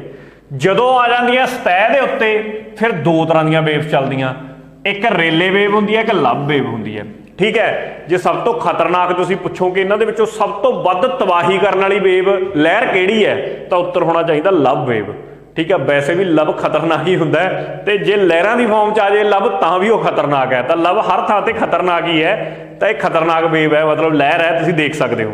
ਤਾਂ ਇਹ ਵੀ ਆਨਸਰ ਹੋ ਸਕਦਾ। ਇਹਦੀ ਇਹ ਹੁੰਦੀ ਹੈ ਕਿ PSLR, ਐਵੇਂ ਸਿਸਟਮ ਬਣਦਾ, ਠੀਕ ਹੈ, ਪੂਰੇ ਦਾ ਪੂਰਾ। ਐਂ ਯਾਦ ਕਰ ਸਕਦੇ ਹੋ PSLR, ਕਿ ਪ੍ਰਾਇਮਰੀ, ਸੈਕੰਡਰੀ, ਲਵ ਵੇਵ ਤੇ ਰੇਲੇ ਵੇਵ। ਲਵ ਤੇ ਰੇਲੇ ਵੇਵ ਜਿਹੜੀਆਂ ਸਤਹਿ ਤੇ ਚੱਲਦੀਆਂ ਨੇ ਤੇ ਜਿਹੜੀਆਂ ਧਰਤੀ ਦੇ ਵਿੱਚ ਹੀ ਚੱਲਦੀਆਂ ਨੇ, ਉਹਨਾਂ ਨੂੰ ਕੀ ਕਿਹਾ ਜਾਂਦਾ? ਉਹਨਾਂ ਨੂੰ ਕਿਹਾ ਜਾਂਦਾ ਸਾਡੇ ਕੋਲੇ ਬੋਡੀ ਵੇਵਸ। ਉਮੀਦ ਆ ਯਾਦ ਹੋ ਗਿਆ ਹੋਊ। ਤਾਂ ਸਿਸਮਿਕ ਜਿਹੜੀਆਂ ਲਹਿਰਾਂ ਨੇ ਆਹ ਸਾਰੀਆਂ, ਇਹਨਾਂ ਨੂੰ ਲਹਿਰਾਂ ਨੂੰ ਇਹਨਾਂ ਦਾ ਐਂਪਲੀਟਿਊਡ ਕਿੰਨਾ ਹੈ, ਮਤਲਬ ਐਂਪਲੀਟਿਊਡ ਦਾ ਮਤਲਬ ਪਤਾ ਕੀ ਹੁੰਦਾ? ਜਿਵੇਂ ਆਹ ਲਹਿਰ ਉੱਪਰ ਉੱਠੀ, ਆਹ ਚੀਜ਼ ਐਂਪਲੀਟਿਊਡ ਕਹਾਉਂਦੀ ਹੈ ਕਿ ਆਹ ਕਿੰਨਾ ਐਂਪਲੀਟਿਊਡ ਹੈ, ਇੰਨਾ। ਇਹਨੂੰ ਮਾਪਣ ਵਾਸਤੇ ਵਰਤੀ ਜਾਂਦੀ ਹੈ ਬੇਸਿਕਲੀ। ਮੈਂ ਉਮੀਦ ਕਰਦਾ ਕਿ ਕਲੀਅਰ ਹੋ ਗਿਆ ਹੋ। ਇੱਕ ਚੀਜ਼ ਰਹਿ ਗਈ ਹੁਣ ਇਹਦੇ ਵਿੱਚ ਹੋਰ, ਤੀਜੀ ਤਰ੍ਹਾਂ ਦਾ ਸਵਾਲ ਹੈ ਜੋ ਜਿਹੜਾ ਪੁੱਛਿਆ ਜਾਊਗਾ ਕਿ ਜਿਹੜੀ ਭੁਚਾਲ ਦੀ ਤੀਬਰਤਾ ਹੈ ਉਹ ਕਿਹਦੇ ਦੁਆਰਾ ਮਾਪੀ ਜਾਂਦੀ ਹੈ? ਤੁਸੀਂ ਕਹੋਗੇ ਜੀ ਹੁਣੀ ਤਾਂ ਕਹਿ ਰਹੇ ਹੋ ਕਦੇ ਰੈਕਟਰ ਸਕੇਲ ਕਦੇ ਕੁਛ, ਪਰ ਬਈ ਆਪਸ਼ਨ 'ਚ ਹੀ ਨਹੀਂ ਹੈਗਾ ਰੈਕਟਰ ਸਕੇਲ, ਕਿਵੇਂ ਕੱਢੋਗੇ? ਹੁਣ ਆਹ ਚੀਜ਼ਾਂ ਅਸੀਂ ਨੇ ਵੈਸੇ ਤਾਂ ਪੜ੍ਹ ਲਈਆਂ, ਬੈਰੋਮੀਟਰ ਪੜ੍ਹ ਲਿਆ ਅਸੀਂ ਨੇ ਕਿ ਦਬਾਅ ਪ੍ਰੈਸ਼ਰ ਮਾਪਦਾ ਹੈ, ਪੋਲੀਗ੍ਰਾਫ ਦੇਖ ਲਿਆ ਝੂਠ ਨੂੰ ਕੱਢਣ ਲਈ ਹੈ, ਵੈਸੇ ਤਾਂ ਐਵੇਂ ਕੱਟ ਵੱਢ ਕਰਕੇ ਵੀ ਆਨਸਰ ਕੱਢ ਲਓਗੇ। ਪਰ ਤੁਹਾਨੂੰ ਪਤਾ ਹੋਣਾ ਚਾਹੀਦਾ ਜਿਹੜੀਆਂ ਸਿਸਮਿਕ ਵੇਵਸ ਨੇ, ਸਿਸਮਿਕ ਵੇਵਸ ਦਾ ਪਿੱਛੇ ਦੱਸੀਆਂ ਨੇ PSLR, ਇਹ ਸਾਰੀਆਂ ਨੂੰ ਜਦੋਂ ਮੈਂ ਕਿਤੇ ਗ੍ਰਾਫ ਤੇ ਡਰਾਅ ਕਰਨਾ ਹੋਵੇ, ਉਸ ਗ੍ਰਾਫ ਨੂੰ ਕਿਹਾ ਜਾਂਦਾ ਸਿਸਮੋਗ੍ਰਾਫ। ਆਹ ਉਹ ਸਿਸਮੋਗ੍ਰਾਫ ਹੈ। ਸਿਸਮੋਗ੍ਰਾਫ ਹੀ ਸਾਨੂੰ ਤੈਅ ਕਰਕੇ ਦਿੰਦਾ ਜਦੋਂ ਇਹ 'ਤੇ ਅਸੀਂ ਡਰਾਅ ਕਰਕੇ ਦੇਖਦੇ ਹਾਂ ਕਿ ਉਸਦੀ ਤੀਬਰਤਾ ਯਾਨੀ ਕਿ ਉਹਦੀ ਇੰਟੈਂਸਿਟੀ ਉਸ ਵੇਵ ਦੀ, ਜਾਂ ਫਿਰ ਤੁਸੀਂ ਕਹਿ ਲਓ ਉਹਦਾ ਮੈਗਨੀਟਿਊਡ, ਠੀਕ ਹੈ, ਕਿ ਉਹ ਕਿੰਨਾ ਸੀਗਾ ਮੇਰੇ ਕੋਲੇ। ਤਾਂ ਇਹਦਾ ਆਨਸਰ ਕੀ ਹੋ ਗਿਆ ਫਿਰ ਮੇਰੇ ਕੋਲੇ? ਇਹਦਾ ਆਨਸਰ ਹੋ ਗਿਆ ਸਿਸਮੋਗ੍ਰਾਫ। ਵੈਸੇ ਸਿਸਮਿਕ ਵੇਵਸ ਪਤਾ ਲੱਗ ਗਈਆਂ ਤਾਂ ਇਹਦਾ ਆਨਸਰ ਤੁਸੀਂ ਕੱਢ ਸਕਦੇ ਸੀ। ਸਿਸਮਿਕ ਨਾਲ ਰਿਲੇਟ ਕਰਕੇ ਮਤਲਬ ਇਹੀ ਮੈਜ਼ਰ ਕਰੂ ਅਰਥਕੁਏਕ ਨੂੰ, ਫਿਰ ਜਦੋਂ ਉਹਦੇ ਨਾਲ ਮਿਲਦੀ ਜੁਲਦੀ ਟਰਮ ਹੈ। ਫੈਦੋਮੀਟਰ, ਫੈਦੋਮੀਟਰ ਕੀ ਚੀਜ਼ ਹੁੰਦੀ ਹੈ, ਕੀ ਮਾਪਦਾ ਬਈ ਫੈਦੋਮੀਟਰ? ਆਹ ਦੇਖ ਸਕਦੇ ਹੋ, ਇਹਨੂੰ ਫੈਦੋਮੀਟਰ ਕਹਿੰਦੇ ਨੇ। ਇਹ ਬੇਸਿਕਲੀ ਸਮੁੰਦਰ ਦੀ ਡੂੰਘਾਈ ਨੂੰ ਮਾਪਣ ਵਾਸਤੇ ਵਰਤਿਆ ਜਾਂਦਾ। ਤਾਂ ਸਮੁੰਦਰ ਦੀ ਡੂੰਘਾਈ ਯਾਨੀ ਕਿ ਜਿਹੜੇ ਸਮੁੰਦਰ ਦੇ ਵਿੱਚ ਸਫ਼ਰ ਕਰਦੇ ਨੇ ਜਾਂ ਸਮੁੰਦਰ ਦੇ ਵਿੱਚ ਐਡਵੈਂਚਰ ਕਰਦੇ ਨੇ ਜਾਂ ਫਿਰ ਮਛਿਆਰੇ ਨੇ, ਜਿਹੜੇ ਪ੍ਰੋਫੈਸ਼ਨਲ ਮਛਿਆਰੇ ਨੇ, ਆਮ ਨਹੀਂ, ਉਹ ਇਹਨਾਂ ਚੀਜ਼ਾਂ ਦਾ ਇਸਤੇਮਾਲ ਕਰਦੇ ਨੇ ਫੈਦੋਮੀਟਰ। ਤਾਂ ਉਹਨੂੰ ਅਸੀਂ ਸਮੁੰਦਰ ਦੀ ਡੂੰਘਾਈ ਨੂੰ ਮਾਪਣ ਵਾਸਤੇ ਵਰਤਦੇ ਹਾਂ। ਫਿਰ ਮੇਰੇ ਕੋਲੇ ਆ ਗਿਆ ਝੂਠ ਨੂੰ ਜੇ ਡਿਟੈਕਟ ਕਰਨਾ ਹੋਵੇ। ਹੁਣ ਤੁਸੀਂ ਦੇਖਦੇ ਹੋ ਕਿ ਅੱਜ ਕੱਲ੍ਹ ਇਹ ਆਮ ਹੀ ਹੋ ਗਿਆ ਹਰ ਦੇਸ਼ ਦੇ ਵਿੱਚ, ਹੈ ਨਾ। ਆਪਾਂ ਨੂੰ ਪਤਾ ਇਸ ਗੱਲ ਦਾ ਕਿ ਜਿਵੇਂ ਆਪਾਂ ਕਹੀਏ ਕਿ ਆਪਣੀ CBI ਹੈ ਜਾਂ ਫਿਰ NIA ਆ, ਜਦੋਂ ਫੜਦੀ ਹੈ ਅਪਰਾਧੀਆਂ ਨੂੰ ਤਾਂ ਉਹਨਾਂ ਦਾ ਝੂਠ ਟੈਸਟ ਕਰਾਇਆ ਜਾਂਦਾ ਵੀ ਇਹ ਝੂਠ ਕਿੰਨਾ ਕੁ ਬੋਲ ਰਹੇ ਨੇ ਜਾਂ ਸੱਚ। ਉਹਦੇ ਲਈ ਆ ਮਸ਼ੀਨ ਆਉਂਦੀ ਹੈ, ਜਾਂ ਇਹ ਟੈਸਟ ਨੂੰ ਕੀ ਨਾਮ ਨਾਲ ਬੁਲਾਇਆ ਜਾਂਦਾ? ਟੈਸਟ ਨੂੰ ਬੁਲਾਇਆ ਜਾਂਦਾ ਪੋਲੀਗ੍ਰਾਫ ਟੈਸਟ ਦੇ ਨਾਲ। ਆਹ ਦੇਖ ਸਕਦੇ ਹੋ ਜਿਵੇਂ ਆਹ ਇਨਸਾਨ ਬੈਠਾ, ਇਹ ਕੋਈ ਅਪਰਾਧੀ ਹੈ, ਇਹਦਾ ਟੈਸਟ ਕੀਤਾ ਜਾ ਰਿਹਾ। ਆਹ ਇਹਦੇ ਉਂਗਲਾਂ ਦੇ ਵਿੱਚ ਐਵੇਂ ਸਿਸਟਮ ਪੂਰਾ ਆਲੇ ਦੁਆਲੇ ਬੋਡੀ ਤੇ ਲਾਇਆ ਹੋਇਆ, ਲਪੇਟਿਆ ਹੋਇਆ। ਆਹ ਸਿਸਟਮ ਦੇ ਵਿੱਚ ਹੁਣ ਇਹਦਾ ਆਹ ਜਿਹੜੀਆਂ ਬਣ ਰਹੀਆਂ ਨੇ ਐ ਲਹਿਰਾਂ ਜੀਆਂ, ਇਹ ਤੋਂ ਕੀ ਪਤਾ ਲੱਗਦਾ? ਇਹ ਵੱਖਰੀਆਂ ਵੱਖਰੀਆਂ ਚੀਜ਼ਾਂ ਦੇ ਨੇ। ਕੋਈ BP ਮੈਜ਼ਰ ਕਰ ਰਹੀ ਹੈ ਉਹਦੀ, ਕੋਈ ਉਹਦੀ ਨਬਜ ਨੂੰ ਮੈਜ਼ਰ ਕਰ ਰਿਹਾ ਹੈ, ਮਾਪ ਰਿਹਾ ਹੈ ਕਿ ਉਹਦੀ ਨਬਜ ਜਿਹੜੀ ਹੈਗੀ ਆ, ਜਾਂ ਇੰਪਲਸ ਕਹਿ ਦਿੰਦੇ ਇਹਨੂੰ ਆਪਾਂ, ਉਹ ਕਿਵੇਂ ਚੱਲ ਰਹੀ ਹੈ। ਕਿਉਂਕਿ ਜਿਹੜਾ ਇੱਕ ਨੋਰਮਲ ਬੰਦਾ ਜਦੋਂ ਨੋਰਮਲੀ ਗੱਲ ਕਰਦਾ ਹੈ ਤਾਂ ਉਹਦਾ BP ਵੀ ਇੱਕ ਰੇਂਜ 'ਚ ਰਹਿੰਦਾ ਹੈ, ਉਹਦੀ ਨਬਜ ਵੀ ਇੱਕ ਰੇਂਜ 'ਚ ਰਹਿੰਦੀ ਹੈ ਕਿ ਦਿਲ ਉਹਦਾ 72 ਵਾਰ ਧੜਕਦਾ, 73 ਵਾਰ ਧੜਕਦਾ, ਜਿੰਨੇ ਵਾਰ ਵੀ ਧੜਕਦਾ ਹੈ। ਜੇ ਉਹ ਘਬਰਾ ਕੇ ਕੋਈ ਚੀਜ਼ ਦੱਸ ਰਿਹਾ ਹੈ ਤਾਂ ਉਹ ਵੱਧ ਜੂ ਜਾਂ ਘਟ ਜੂ 'ਚ ਫਰਕ ਪੈ ਜਾਊਗਾ। ਆਹੀ ਚੀਜ਼ ਬਸ ਇਹ ਟੈਸਟ ਰਾਹੀਂ ਫੜਦੇ ਨੇ। ਜਦੋਂ ਇਹ ਚੀਜ਼ 'ਚ ਫਰਕ ਪੈਂਦਾ, ਜਿਹੜੀਆਂ ਸਟੈਂਡਰਡ ਮਾਪਦੰਡ ਨੇ ਉਹਦੇ ਤੋਂ ਉੱਪਰ ਥੱਲੇ ਚੀਜ਼ ਹੁੰਦੀ ਹੈ, ਫਿਰ ਉਹਨਾਂ ਨੂੰ ਸਮਝ ਲੱਗ ਜਾਂਦਾ ਵੀ ਬੰਦਾ ਝੂਠ ਬੋਲ ਰਿਹਾ। ਤਾਂ ਇਹ ਤਰੀਕਾ ਇਹਨੂੰ ਜਿਵੇਂ ਇਹ ਲੱਭਦੇ ਨੇ। ਤਾਂ ਇਹ ਆਪਣੇ ਕੁਐਸਚਨ ਸੀਗੇ। ਅੱਜ ਦਾ ਇਹ ਲੈਕਚਰ 'ਚ ਆਪਣਾ ਇੰਨਾ ਹੀ ਸੀ। ਅਗੇਨ ਆਪਣਾ ਬੈਚ ਆਲਰੇਡੀ 9 ਦਾ ਇਹ ਚੱਲ ਰਿਹਾ, ਮੈਂ ਪਹਿਲਾਂ ਤੇ ਤੁਹਾਨੂੰ ਦੱਸ ਚੁੱਕੇ ਹਾਂ, ਠੀਕ ਹੈ। ਤੇ ਇਹਦੇ ਵਿੱਚ ਜੇ ਤੁਸੀਂ ਇਨਰੋਲ ਹੋਣਾ ਚਾਹੁੰਦੇ ਹੋ ਤਾਂ ਤੁਸੀਂ ਆਪਣੀ ਐਪ ਇੰਪੈਕਟ ਐਜੂਕੇਸ਼ਨ ਡਾਊਨਲੋਡ ਕਰ ਸਕਦੇ ਹੋ, ਠੀਕ ਹੈ। ਇੰਪੈਕਟ ਐਜੂਕੇਸ਼ਨ ਦੇ ਨਾਮ ਤੋਂ ਐਪ ਹੈ। ਡਿਸਕ੍ਰਿਪਸ਼ਨ ਦੇ ਵਿੱਚ ਥੱਲੇ ਮੈਂ ਲਿੰਕ ਪਾ ਦੂੰਗਾ, ਜਿੱਥੋਂ ਤੁਸੀਂ ਸਿੱਧਾ ਪਲੇ ਸਟੋਰ ਤੇ ਜਾਓਗੇ ਤਾਂ ਤੁਸੀਂ ਉੱਥੇ ਪਹੁੰਚ ਜਾਓਗੇ। ਐਪਲ ਵਾਲੇ ਮਾਈ ਇੰਸਟੀਟਿਊਟ ਨੂੰ ਡਾਊਨਲੋਡ ਕਰਨਗੇ ਐਪ ਨੂੰ, ਤੇ ਇਹਦੇ ਵਿੱਚ ORG ਕੋਡ ਪੁੱਛਿਆ ਜਾਊਗਾ। ORG ਕੋਡ ਤੁਸੀਂ ਨੇ ਜਿਹੜਾ ਭਰਨਾ ਹੈ ਉਹ ਹੈਗਾ ZDRKO। ਆਹ ORG ਕੋਡ ਭਰਨਾ ਹੈ, ਠੀਕ ਹੈ। ਤਾਂ ਤੁਸੀਂ ਐਪ ਤੁਹਾਡੇ ਕੋਲ ਜਦੋਂ ਖੁੱਲੂਗੀ ਤਾਂ ਐਪ ਦੇ ਵਿੱਚ ਹਰ ਲੈਕਚਰ ਦੇ, ਮਤਲਬ ਹਰ ਲੈਕਚਰ ਨਹੀਂ, ਮੈਂ ਹਰ ਸਬਜੈਕਟ ਕਹੂੰ, ਹਰ ਵਿਸ਼ੇ ਦੇ ਤੁਹਾਡੇ ਕੋਲੇ ਇੱਕ ਦੋ ਲੈਕਚਰ ਓਪਨ ਹੋਣਗੇ। ਮਤਲਬ ਤੁਸੀਂ ਕੋਰਸ ਪਰਚੇਜ਼ ਕੀਤਾ ਚਾਹੇ ਨਹੀਂ ਕੀਤਾ ਤਾਂ ਵੀ ਤੁਹਾਡੇ ਕੋਲੇ ਖੁੱਲਣਗੇ, ਉਹਨਾਂ ਨੂੰ ਤੁਸੀਂ ਸੁਣ ਸਕਦੇ ਹੋ। ਉੱਥੋਂ ਤੁਹਾਨੂੰ ਅੰਦਾਜ਼ਾ ਹੋ ਜਾਊਗਾ ਕਿ ਕਿਸ ਕੁ ਲੈਵਲ ਦਾ ਇਹ ਕੋਰਸ ਹੈ ਤੇ ਇਹ ਬੰਦਾ ਜੋ ਸਾਨੂੰ ਪੜ੍ਹਾ ਰਿਹਾ ਹੈ ਕੀ ਸਾਨੂੰ ਇਹਦੀ ਸਮਝ ਆ ਰਹੀ ਹੈ ਜਾਂ ਨਹੀਂ ਸਮਝ ਆ ਰਹੀ। ਮਤਲਬ ਉੱਥੋਂ ਤੁਸੀਂ ਆਪਣਾ ਫੈਸਲਾ ਲੈ ਸਕਦੇ ਹੋ, ਠੀਕ ਹੈ। ਮੈਨੂੰ ਜੇ ਕੋਈ ਬੱਚਾ ਪੁੱਛਦਾ ਜੀ ਕੋਰਸ 'ਚ ਹੈਗਾ, ਮੈਂ ਤਾਂ ਬੋਲੂੰਗਾ ਯਾਰ, ਮੈਂ ਤਾਂ ਆਪਦੇ ਕੋਰਸ ਨੂੰ ਮੈਂ ਮਾੜਾ ਕਿਵੇਂ ਕਹਿ ਦੂੰਗਾ? ਮੈਂ ਤਾਂ ਇਹੀ ਬੋਲੂੰਗਾ ਨਾ, ਕਲੇਮ ਕਰੂੰਗਾ ਹਾਂਜੀ ਬੈਸਟ ਹੈ। ਤੇ ਮੈਂ ਕਹਿਣਾ ਵੀ ਹਾਂ ਕਿ ਇਸ ਰੇਟ ਦੇ ਵਿੱਚ ਦੀ ਬੈਸਟ ਕੋਰਸ ਹੈ ਜਿਹੜਾ ਮੈਂ ਪ੍ਰੋਵਾਈਡ ਕਰ ਰਿਹਾ। ਪਰ ਉਹ ਬੈਸਟ ਤੁਹਾਡੇ ਲਈ ਹੈ ਕਿ ਨਹੀਂ ਹੈ, ਇਹ ਤੁਸੀਂ ਫੈਸਲਾ ਕਰਨਾ। ਫੈਸਲਾ ਕਿਵੇਂ ਕਰਨਾ? ਦੇਖੋ ਆਮ ਤੌਰ ਤੇ ਹੁੰਦਾ ਕੀ ਆ ਨਾ ਕਿ ਇੰਸਟੀਟਿਊਟ ਦੇ ਵਿੱਚ 1 ਜਾਂ 2 ਸਬਜੈਕਟ ਵਧੀਆ ਕਰਾਉਣ ਵਾਲੇ ਬੰਦੇ ਹੁੰਦੇ ਨੇ ਜਾਂ ਵਧੀਆ ਕਰਾਏ ਜਾਂਦੇ ਨੇ, ਉਹਨਾਂ ਨੂੰ ਹੀ ਮੂਹਰੇ ਰੱਖ ਕੇ ਕੋਰਸ ਵੇਚ ਦਿੱਤੇ ਜਾਂਦੇ ਨੇ, ਠੀਕ ਹੈ। ਪਰ ਮੈਂ ਤੁਹਾਨੂੰ ਅਗੇਨ, ਮੈਂ ਪਹਿਲਾਂ ਤੋਂ ਪਿਛਲੀਆਂ ਵੀਡੀਓ 'ਚ ਵੀ ਇਹੀ ਸਾਵਧਾਨ ਕਰਦਾ ਆਇਆ ਹਮੇਸ਼ਾ ਕਿ ਤੁਸੀਂ ਜਿਹੜੇ ਮਰਜ਼ੀ ਇੰਸਟੀਟਿਊਟ ਨਾਲ ਜੁੜ ਰਹੇ ਹੋ, ਹਰ ਸਬਜੈਕਟ ਦੀਆਂ 1 2 ਵੀਡੀਓਆਂ ਦੇਖੋ ਕਿ ਉਹਦੇ ਵਿੱਚ ਹਰ ਸਬਜੈਕਟ ਕਿਵੇਂ ਇੰਸਟੀਟਿਊਟ 'ਚ ਕਵਰ ਕੀਤਾ ਜਾ ਰਿਹਾ। ਇੱਕ ਅੱਧਾ ਸਬਜੈਕਟ ਤਾਂ ਫਿਰ ਵੀ ਕਿਤੇ ਨਾ ਕਿਤੇ ਮੈਂ ਕਹਿੰਦਾ ਕਿ ਬੰਦਾ ਕੰਪਰੋਮਾਈਜ਼ ਕਰ ਜੂਗਾ, ਪਰ ਜੇ ਪੜ੍ਹਾਇਆ ਹੀ 1 2 ਵਧੀਆ ਸਬਜੈਕਟ ਜਾ ਰਹੇ ਨੇ ਫਿਰ ਕਿਵੇਂ ਕਹਾਣੀ ਸੈੱਟ ਆ ਸਕਦੀ ਹੈ, ਹੈ ਨਾ। ਤਾਂ ਇਹ ਚੀਜ਼ ਤੁਸੀਂ ਨੇ ਆਪ ਡਿਸਾਈਡ ਕਰਨੀ ਆ। ਇਹਦੇ ਲਈ ਮੈਂ ਆਪਣੀ ਐਪ 'ਚ ਤੁਹਾਨੂੰ ਹੱਲ ਕਰਕੇ ਦਿੱਤਾ ਹੋਇਆ ਕਿ ਹਰ ਸਬਜੈਕਟ ਦੇ 2 ਲੈਕਚਰ ਖੁੱਲ੍ਹੇ ਨੇ, ਸੁਣੋ। ਇਹ ਤੋਂ ਇਲਾਵਾ ਲਗਭਗ ਸਾਰੇ ਸਬਜੈਕਟਾਂ ਦੇ ਲੈਕਚਰ ਆਪਣੇ YouTube ਤੇ ਵੀ ਪਏ ਨੇ, ਉੱਥੋਂ ਸੁਣੋ। ਫਿਰ ਵੀ ਕੋਈ ਕੁਐਰੀ ਦਿਮਾਗ ਦੇ ਵਿੱਚ ਰਹਿੰਦੀ ਹੈ ਜਾਂ ਆਪਣੀ ਤਿਆਰੀ ਨੂੰ ਲੈ ਕੇ ਕੁਐਰੀ ਹੈ, ਆਹ ਨੰਬਰ ਹੈ, ਇਹਦੇ ਤੇ ਤੁਸੀਂ ਐਨੀ ਟਾਈਮ ਮੇਰੇ ਨਾਲ ਸੰਪਰਕ ਕਰ ਸਕਦੇ ਹੋ। ਇਹ ਤੋਂ ਇਲਾਵਾ ਆਹ ਵੱਖਰੇ ਵੱਖਰੇ ਆਪਣੇ ਪਲੇਟਫਾਰਮ ਨੇ ਜਿੱਥੇ ਤੁਸੀਂ ਇੰਪੈਕਟ ਐਜੂਕੇਸ਼ਨ ਨਾਲ ਜੁੜ ਸਕਦੇ ਹੋ। YouTube ਤੇ ਚੈਨਲ ਹੈ ਇੰਪੈਕਟ ਕਲਾਸਿਸ ਤੋਂ, ਲਗਭਗ 1400 ਦੇ ਅਰਾਊਂਡ ਆਪਣੇ ਸਬਸਕ੍ਰਾਈਬਰ ਹੋਣਗੇ, ਤਾਂ ਉੱਥੋਂ ਤੁਹਾਨੂੰ ਪਤਾ ਲੱਗ ਜੂਗਾ ਵੀ ਆਹੀ ਚੈਨਲ ਹੈ। ਦੂਜੀ ਗੱਲ, ਐਪ ਮੈਂ ਦੱਸ ਹੀ ਦਿੱਤੀ, ਐਪ ਬਾਰੇ ਡਿਟੇਲ। ਟੈਲੀਗ੍ਰਾਮ ਦੇ ਉੱਤੇ ਇੰਪੈਕਟ ਐਜੂਕੇਸ਼ਨ ਪਟਿਆਲਾ ਨਾਮ ਤੋਂ ਆਪਣਾ ਟੈਲੀਗ੍ਰਾਮ ਚੈਨਲ ਹੈ, ਆਹ ਡਿਸਕ੍ਰਿਪਸ਼ਨ ਦੇ ਵਿੱਚ ਵੀ ਲਿੰਕ ਦਿੱਤਾ ਹੋਊਗਾ ਤੇ ਲਗਭਗ 1000 ਦੇ ਨੇੜੇ ਸਬਸਕ੍ਰਾਈਬਰ ਨੇ, ਉੱਥੋਂ ਪਤਾ ਲੱਗ ਜੂ ਵੀ ਆਹ ਵਾਲਾ ਹੀ ਹੈ ਇੰਪੈਕਟ ਐਜੂਕੇਸ਼ਨ ਪਟਿਆਲਾ। ਕਿਉਂਕਿ ਅਦਰਵਾਈਜ਼ ਇਹ ਹੁੰਦਾ ਨਾ ਕਿ ਬਹੁਤ ਇੱਕ ਨਾਮ ਤੋਂ ਬਹੁਤ ਬਣੇ ਹੁੰਦੇ ਨੇ ਤਾਂ ਆਪਾਂ ਨੂੰ ਕਈ ਵਾਰ ਨਹੀਂ ਪਤਾ ਚੱਲਦਾ, ਤਾਂ ਮੈਂ ਦੱਸ ਰਿਹਾ ਵੀ ਇੰਨੇ ਸਬਸਕ੍ਰਾਈਬਰਾਂ ਵਾਲੇ ਇਹ ਹੋਣਗੇ, ਉੱਥੋਂ ਪਤਾ ਚੱਲ ਜੂ ਤੁਹਾਨੂੰ। ਦੂਜੀ ਗੱਲ ਇਹ ਹੈ ਕਿ ਆਹ ਲੋਗੋ ਲੱਗਿਆ ਹੋਊਗਾ, ਲੋਗੋ ਤੋਂ ਤੁਹਾਨੂੰ ਪਤਾ ਚੱਲ ਹੀ ਜਾਊਗਾ। ਤਾਂ ਆਪਣੇ ਅੱਜ ਦੇ ਇਸ ਲੈਕਚਰ 'ਚ ਇੰਨਾ ਹੀ ਸੀ। ਤੁਸੀਂ ਪੇਸ਼ੈਂਸ ਨਾਲ ਮੈਨੂੰ ਸੁਣਿਆ, ਤੁਹਾਡਾ ਬਹੁਤ ਬਹੁਤ ਧੰਨਵਾਦ। Thank you.